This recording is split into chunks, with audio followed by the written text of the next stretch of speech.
Each client you send a form to will have a profile on IntakeQ. You can pull them up using the spyglass in the top blue toolbar or heading to Lists, Clients, and selecting Open next to the desired client. Think of this as their virtual folder in your practice. Their profile will contain a timeline of all forms and notes since you've added them on the left-hand side. It also contains the most important information on the overview, including their demographics and insurance details. This profile also has a menu tab option of events.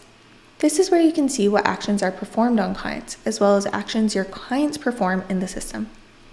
These actions are displayed on each client's profile, so you can always check to see if your client received a form you sent, if they've logged on to it, and a myriad of other event actions. Clicking on Details can provide further information on this logged event as well. All information tied to a client is saved on this page, so it's a useful resource to have during your client's journey.